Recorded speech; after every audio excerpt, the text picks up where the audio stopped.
Hoje caiu para mim um tema. Esse tema é a consagração dos tesouros.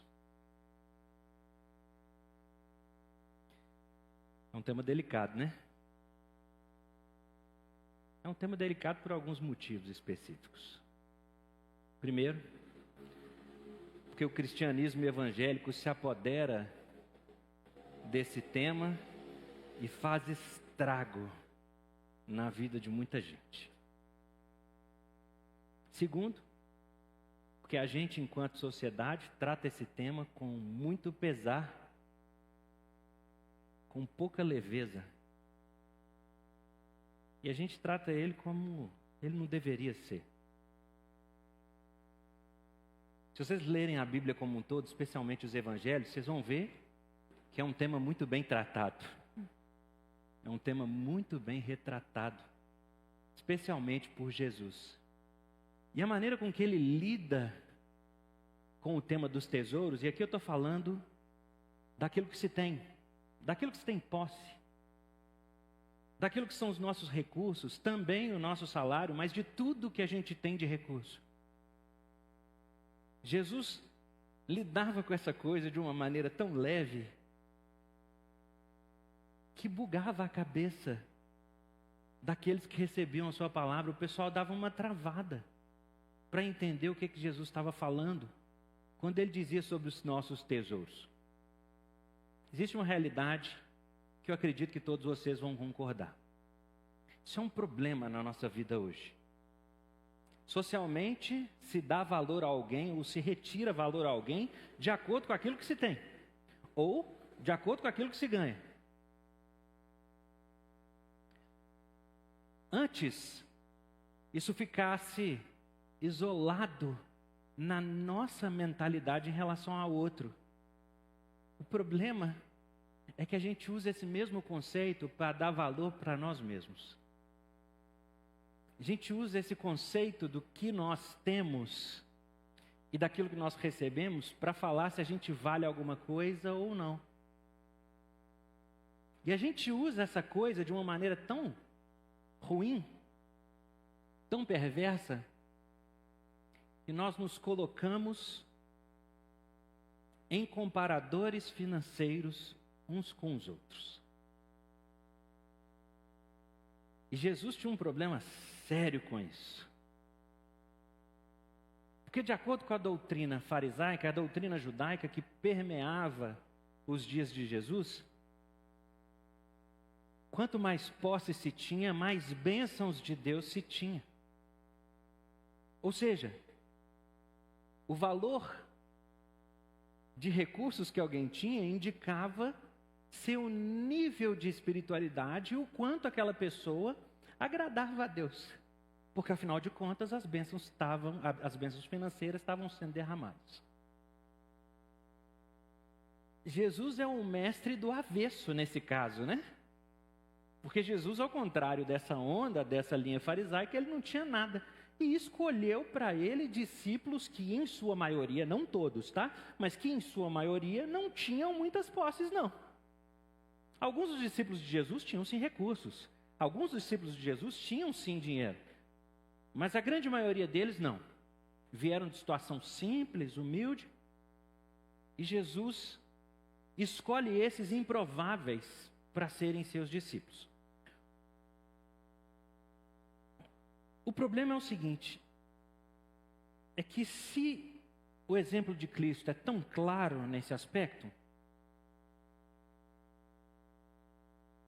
e nós fazemos essa bagunça com nós mesmos e com os outros, existe um aspecto irrevogável da vida cristã que está sendo negligenciado por nós. E esse aspecto tem a ver justamente com esse critério. Gente, não é raro, eu tomo alguns sustos muito grandes, porque não é raro eu ver alguém da comunidade cristã, do processo do cristianismo atual, dizendo que o valor do seu trabalho está naquilo que se arrecada. Primeiro, você tem que tomar muito cuidado com essas coisas que você fala. Tem muita gente reclamando que não ganha o suficiente por seu trabalho exercido. E ao passo que ninguém ganha proporcionalmente àquilo que se trabalha. Se isso fosse verdade, o nosso sistema seria absolutamente contrário. Se fosse esforço físico, os trabalhadores físicos deveriam ganhar maior salário. Então, é lógico, isso é um princípio lógico. E não é assim que acontece. Muito pelo contrário, aqueles que fazem os trabalhos laborais mais esforçosos do ponto de vista físico, normalmente são os que ganham menos. A importância que se dá ao quesito cognitivo, por exemplo, também ela não é muito proporcional. Porque se fosse isso, os professores da universidade, doutores e afins, também ganhariam muito mais do que qualquer outra classe de trabalhador. E também não é assim. Se você tem professores com doutorado, pós-doutorado nas universidades que ganham salários muito menores do que talvez gerentes de empresas. Então, vamos parar com isso de uma vez por todas? Observe a vida ao seu redor e pare de dizer que o seu salário ele deve ser proporcional ao seu esforço para que você pare de reclamar, porque ele nunca foi nem nunca será. Seu trabalho é proporcional àquilo que Deus quer que você tenha de recurso. Sempre foi assim, sempre será. No muito e no pouco. Eu posso olhar para todo mundo que está aqui e, conhecendo algumas pessoas, eu posso dizer com certeza que muitos de nós, a maioria esmagadora de nós, passamos por situações de dificuldade no quesito de recurso financeiro.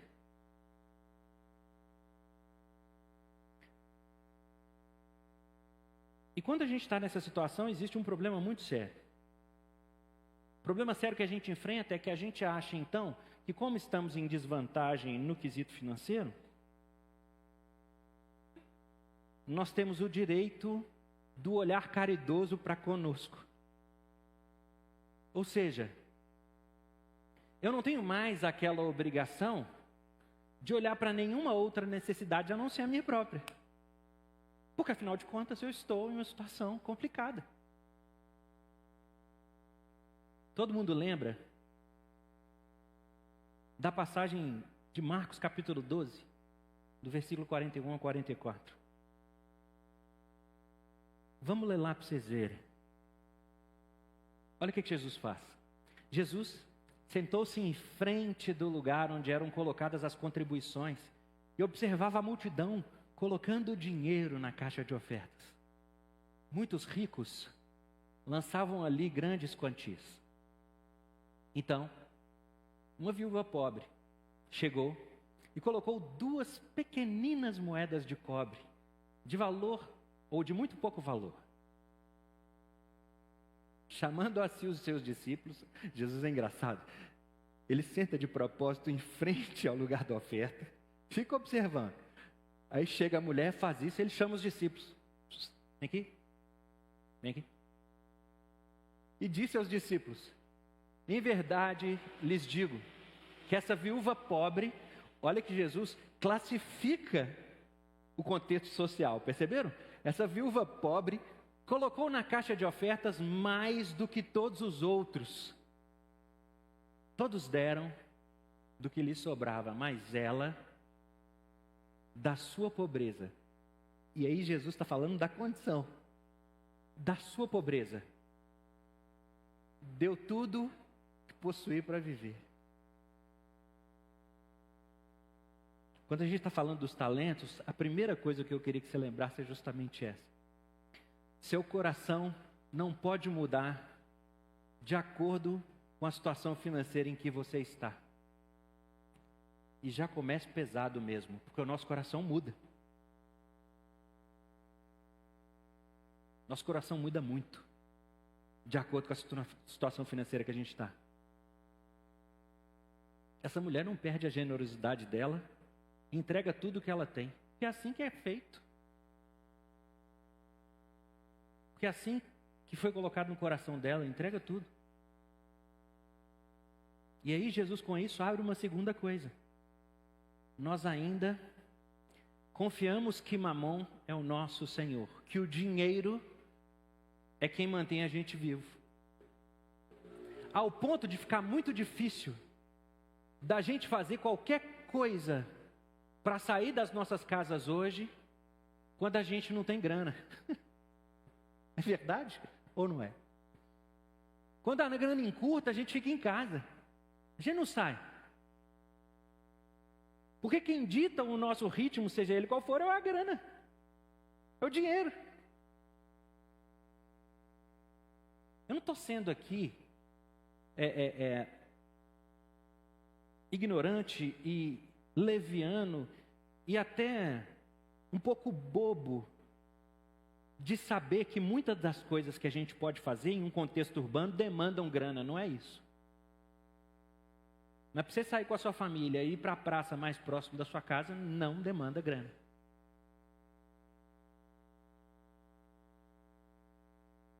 Mas eu não posso ir a pé.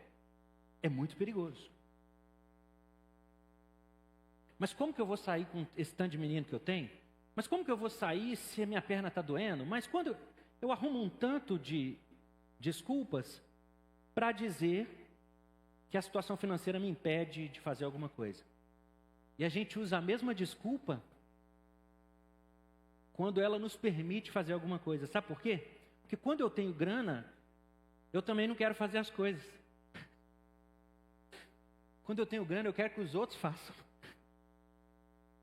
Se eu tenho grana, eu quero que as outras pessoas façam as coisas para mim. Se eu tenho grana e eu posso ir a uma sorveteria, eu peço no iFood. Eu parei dentro de um meio onde o meu Senhor é o dinheiro. Se Ele não agir, eu não faço nada. E se Ele agir, eu também não faço. É o paralisante das nossas vidas. Olha o que acontece quando a nossa mentalidade está fixada na grana.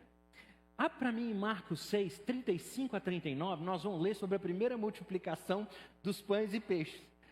É um texto maravilhoso. Já era tarde, por isso seus discípulos aproximaram dele. Jesus se move para se a gente olhar aí no 34, vamos do 34. Quando Jesus saiu do barco, Jesus está atravessando o mar da Galileia, ele viu uma grande multidão e teve compaixão dessas multidões, porque eram como ovelhas sem pastor. Então começou a ensinar-lhes muita coisa. Já era tarde. Por isso, os seus discípulos aproximaram-se dele e disseram: este é um lugar deserto e já é tarde. Despede a multidão para que possam ir aos campos e povoados vizinhos comprar algo para comer. Gente, olha a mentalidade dos caras. Jesus, vai dar ruim esse negócio aí, cara. Já deu a hora da gente comer. Tá cheio de gente aí. Manda os caras catar. Cada um vai para o povoado aí, cada um tem seu recurso, cada um se vira. Cada um resolve o seu problema. Ele, porém, respondeu: deem-lhes vocês mesmos algo para comer. Você acha realmente que Jesus estava dando de bobo? Você acha realmente que Jesus não fez a conta? Você acha realmente que Jesus esperava que os discípulos tivessem comida para alimentar a multidão que o seguia? É não para todas. A resposta é não para todas essas perguntas que eu fiz. Olha o que os discípulos respondem. Já fizeram as contas. Isso exigiria 200 denários. Devemos gastar tanto dinheiro em pão e dar-lhes de comer? Mudou. Já mudou a figura. Jesus quebrou a primeira barreira, a primeira, como diria o pessoal na área de vendas, Jesus quebrou a primeira objeção. Jesus quebra a primeira objeção e vem a segunda. Vai custar 200 denários, Jesus. E mesmo se a gente tivesse, a gente ia gastar 200 denários onde? Para comprar pão? Vale a pena gastar 200 denários para alimentar todo mundo? Jesus volta com a resposta assim: quantos pães você tem? O problema é pão? Quantos você tem? Verifiquem.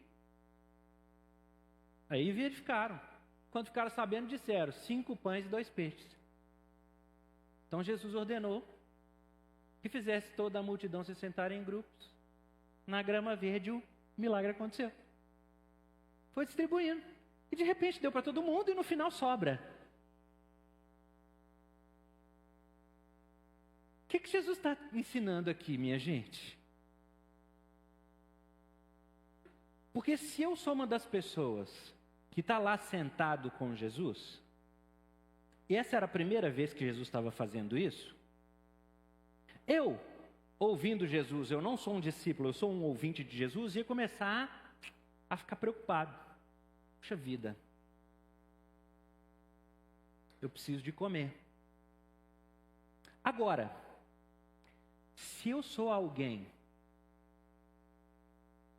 cuja única chance e esperança é Jesus, eu não estou nem aí se eu vou comer ou se eu não vou comer.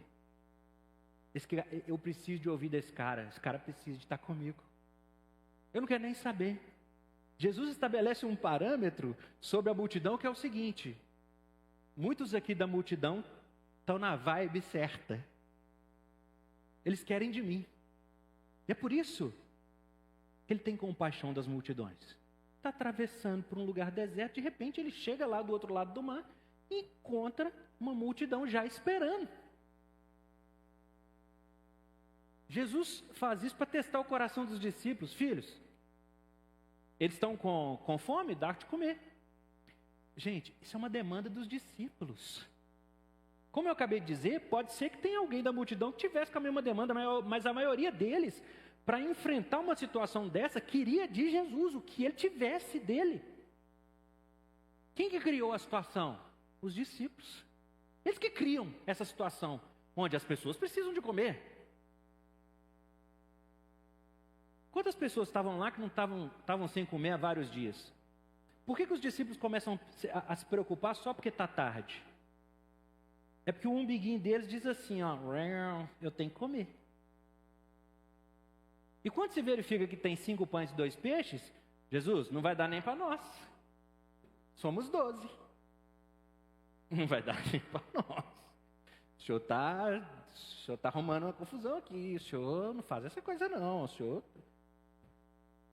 O problema é que o aprendizado do cristão a respeito da dependência de Jesus em todos os aspectos não acontece. Aí quando eu chego na segunda multiplicação, lá em Marcos 8, do 1 ao 6, a coisa não melhora. Naqueles dias, outra vez reuniu-se uma grande multidão. Visto que não tinham nada para comer, Jesus chamou, agora muda a figura, que é Jesus que chama. Jesus chamou os seus discípulos e lhes disse, tenho compaixão. É a segunda vez que ele tem, né? Compaixão. Já faz 3 dias que estão comigo e não tem nada para comer. Se eu os mandar para casa com fome, eles vão desfalecer no caminho, porque alguns deles vieram de longe. Acompanhe aqui comigo. Jesus está ensinando o raciocínio. Devia ter sido esse o raciocínio dos primeiros, da primeira multiplicação, dos discípulos que estavam lá na primeira vez que a multiplicação foi feita. Você devia estar raciocinando assim: Jesus, nós precisamos de atender esse pessoal. Como é que a gente vai fazer? Seus discípulos responderam, sem aprender uma gota de nada. Onde, nesse lugar deserto, poderia alguém conseguir pão suficiente para alimentá-los?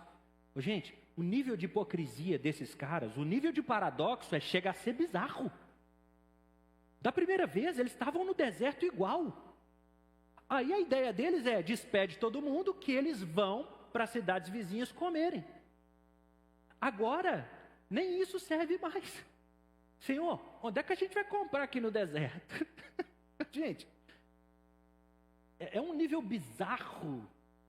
O pensamento lógico foge, vai para fora, some. Os caras não querem nada além de dar desculpas para si mesmo. Senhor, o senhor está pedindo um negócio aí.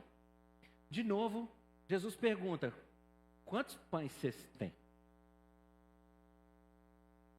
E eles respondem, 7.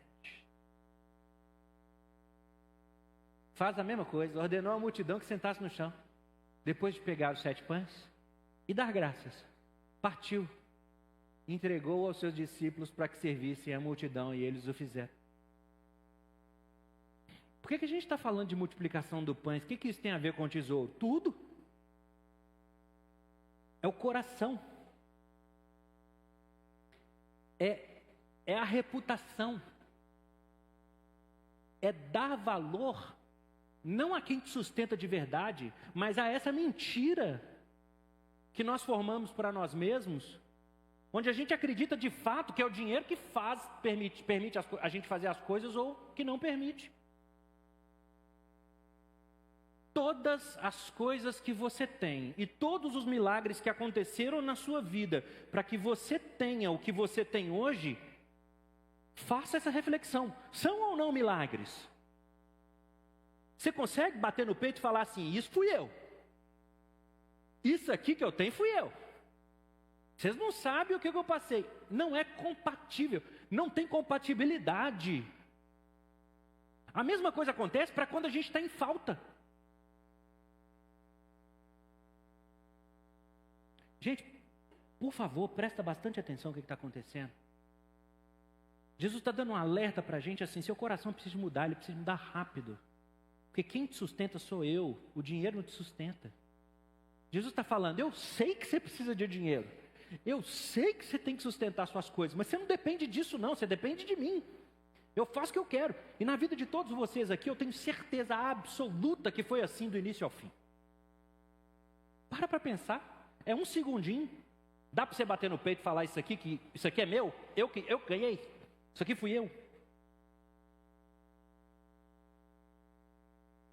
A gente acha que as obrigações externas são responsabilidades de um ser cristão que entende a vontade de Deus. Portanto, Senhor, me dá aquilo que eu preciso para eu não passar vergonha na frente dos outros.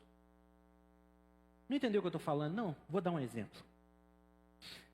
Lá em Mateus 17, a partir do versículo 24, os discípulos entram no templo junto com Jesus. Quando Jesus e seus discípulos chegaram a Cafarnaum, os coletores de imposto de 2 dracmas, o imposto do templo, vieram a Pedro e perguntaram, o mestre de vocês não paga o imposto do templo? Sim, paga. Ele respondeu, olha o hiato temporal que Mateus de propósito dá.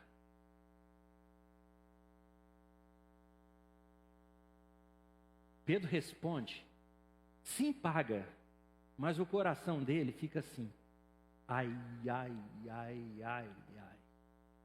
E agora? Agora ferrou.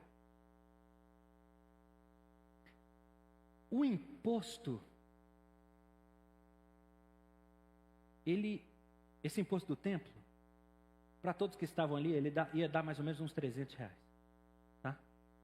E os discípulos, como você sabe muito bem, como a gente acabou de ver nas multiplicações, eles não tinham essa grana. Não tinha essa grana não. O cara começa a ficar com o coração pesado e a não pensar em mais nada a não ser isso. Agora nós estamos com um problema. E eu falei com alguém que me perguntou que Jesus paga. Então agora eu arrumei para Jesus um problema. Nós vamos ter que pagar. E aí o coração de Pedro começa. Pum, pum, pum, pum, pum, pum, pum, pum, pum. E agora? Ninguém nunca teve essa situação dentro de casa, gente. Onde arruma um problema financeiro, uma situação, seja ela provocada por você mesmo ou não, e o coraçãozinho começa. Né? Ninguém nunca teve. Só todo mundo.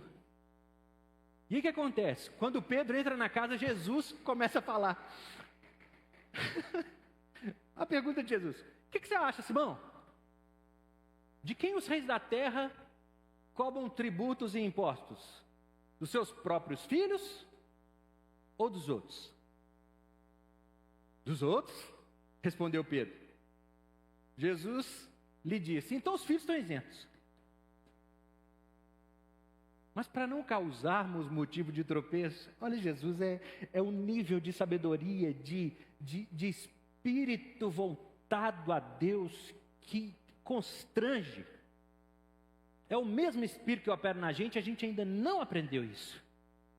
Para não causarmos motivo de tropeço a eles, vá ao mar, joga um anzol, tira o primeiro peixe que você pegar, abra-lhe a boca, você vai encontrar uma moeda de um estáter, exatamente 4 denários, exatamente 300 reais. Pegue, entregue a eles, para pagar o meu imposto e o seu.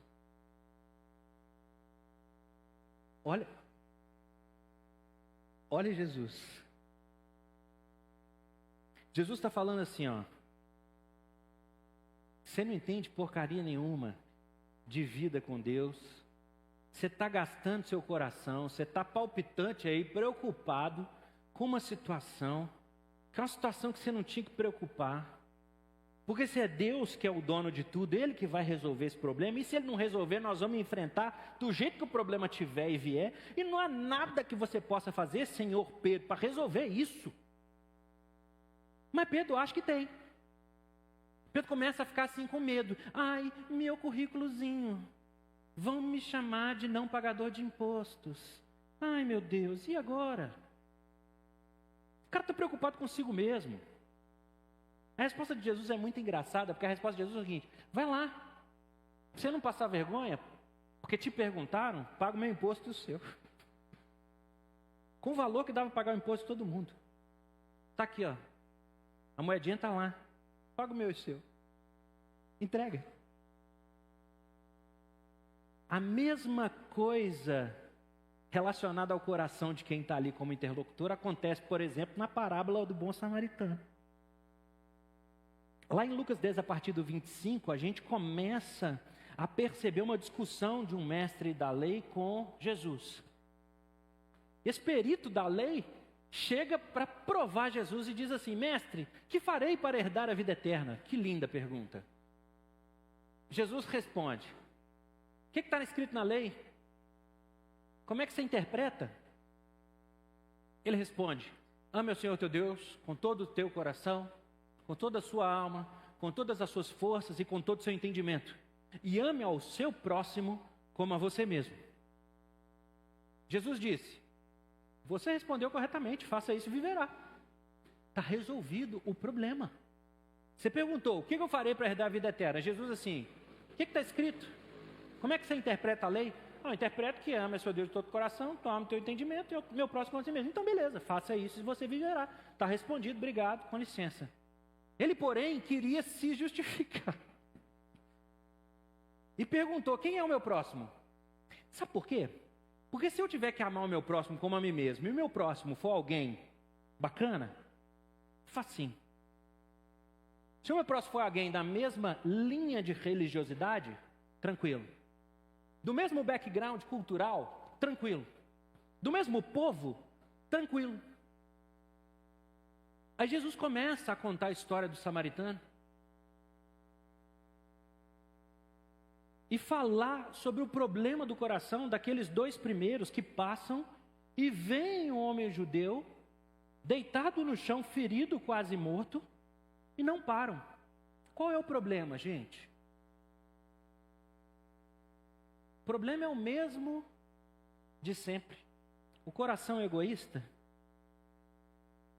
o coração que não entende sobre os seus próprios méritos e deméritos, sobre as suas próprias condições e especialmente sobre seu tesouro e riqueza, diz para si mesmo: eu não posso resolver esse problema, eu não tenho condição suficiente. Além do mais, eu tenho muita coisa para fazer. Se eu não estiver no templo, eu não recebo meu ordenado. Fica ruim. Os 2 que passam pensam mais ou menos a mesma coisa. Aí começa um problema muito sério. Porque o samaritano não está nem aí para as coisas que ele tem ou deixou de ter.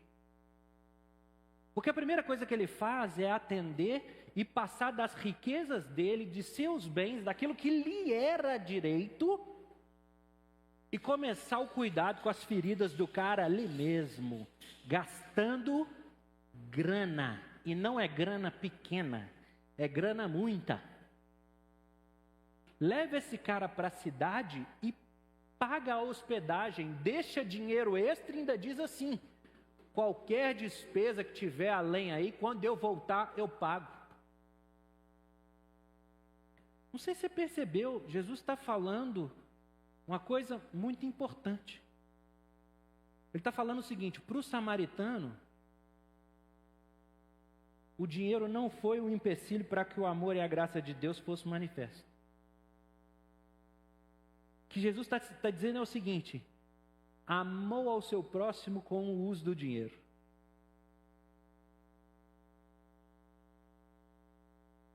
Se você acha que o samaritano era rico e ele estava sobrando, você se enganou profundamente.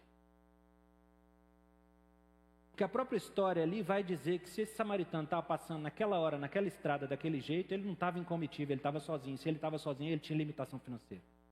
Era assim que se andava na época de Jesus. De repente, o que o cara faz? Não estou nem aí para o dinheiro. A mesma compaixão que move Jesus nas multiplicações do pão, move esse cara. E ele entrega o que é dele, não interessa. É a frase mais legal de um filme, uma animação infantil, não sei se vocês já assistiram, chamada Robôs. Frase mais legal desse filme, Robôs, eu gosto muito desse filme. É assim, ó: viu uma necessidade, atenda. Devia ser o moto de todo cristão, mas não é.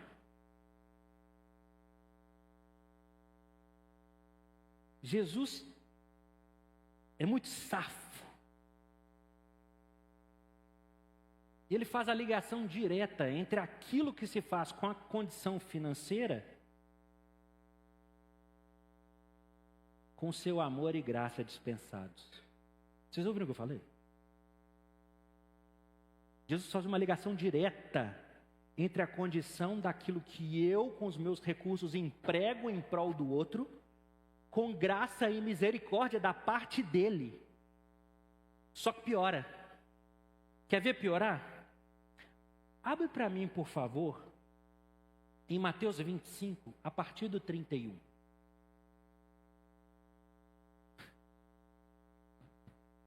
Jesus está dizendo assim, ó: quando o Filho do Homem vier na sua glória, com todos os anjos, ele se assentará no seu glorioso trono.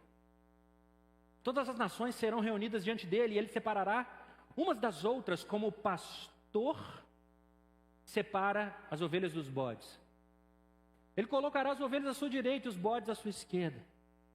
Então o rei dirá: aqueles que tiverem à sua direita, venham, benditos do meu Pai, recebam como herança o reino que foi preparado para vocês desde a criação do mundo.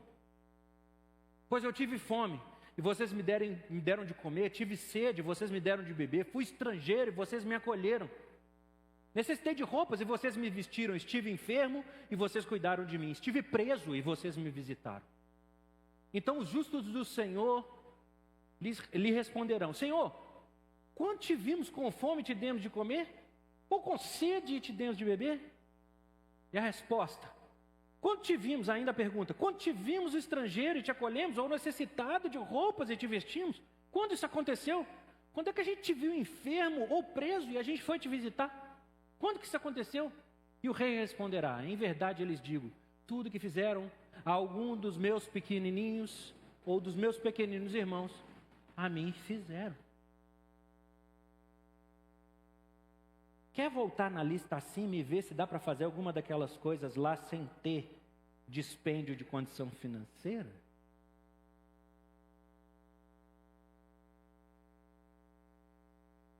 Jesus tem uma ligação muito direta. Esse púlpito aqui tem falado N vezes, tem sido absolutamente repetitivo em dizer que a relação nossa com o nosso Deus, ela é horizontal, ela se manifesta na realidade através da nossa ação para com o outro. Só que você quer separar a sua vida financeira disso. Senhor, eu não tenho nem para mim. Você está falando igual os discípulos na multiplicação dos pães.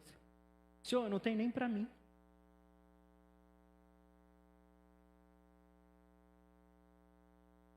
você não entendeu o que Jesus queria com você. Acho que você ainda não entendeu que para trás na sua vida e para frente na sua vida, quem te dá as coisas é a mesma pessoa. Se você fosse realmente uma pessoa... Gente, tudo que eu estou falando se você, né, eu não estou apontando para ninguém, eu estou falando se você, me colocando nesse você. Se você fosse realmente generoso, as pessoas ao seu redor sofriam menos. Mas você não é. Continua cheio de gente, cheio de necessidade ao seu redor, e você está fazendo nada. Porque você está cheio de problema. Porque suas coisas são suas. E de repente, o dinheiro que você recebe, o salário que você recebe é seu. Porque de repente, aquilo que você tem de recurso, você não tem que compartilhar, porque afinal de contas você ralou muito por ele. Você sabe que é mentira em qualquer uma dessas afirmações. E você sabe que é mentira. Pense logicamente. Que esforço. Você fez aquilo que Deus te deu para fazer. Você exerceu a sua profissão, ou deveria ter exercido, com aquilo que Deus te fez para dar, daquilo que Deus te fez para entregar. E você recebeu dele o que ele quis que você recebesse de volta. Muito ou pouco é o que ele te deu. E esse muito e esse pouco precisam de ser colocados à disposição do reino dele enquanto você anda. Porque se você perde seu olhar de compaixão, seu senhor é mamon. Eu sinto muito te informar.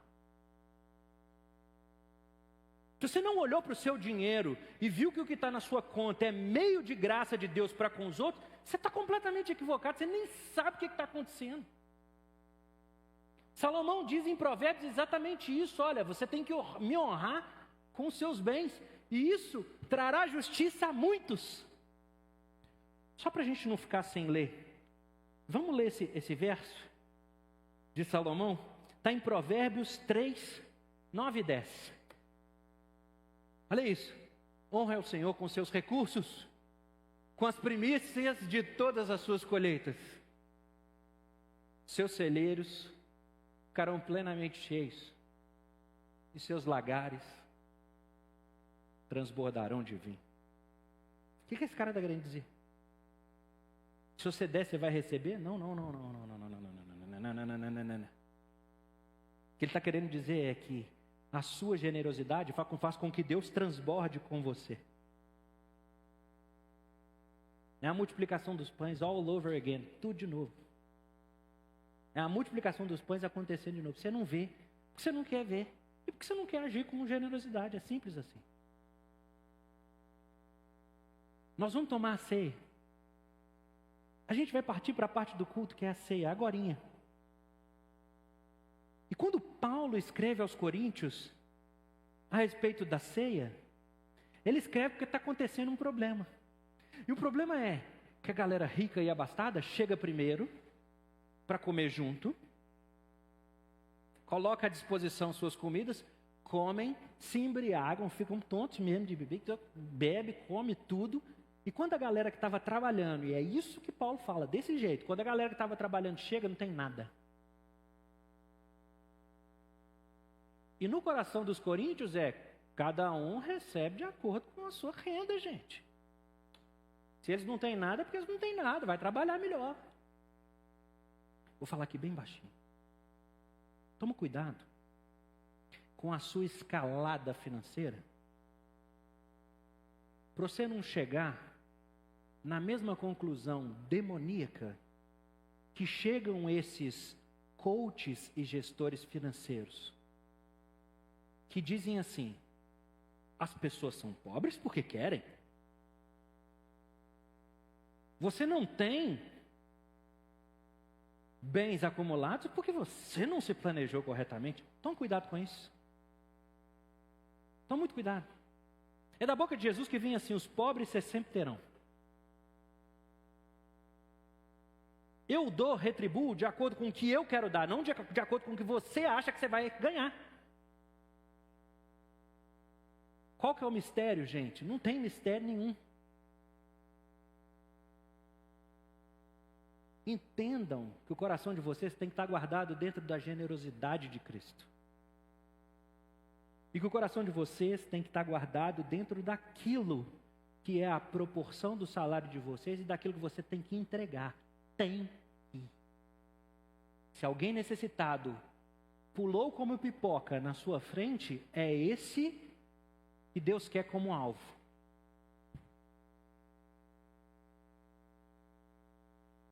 Você não é nem generoso nem aqui na casa que você come e bebe.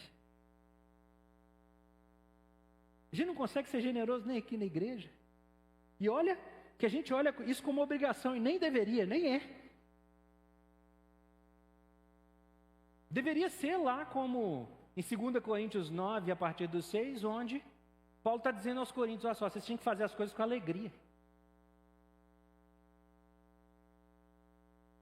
Vocês tinham que fazer as coisas com alegria no coração, vocês não fazem. Vocês fazem com pesar. Deus ama a quem dá com alegria. Olha o 7 aí falando.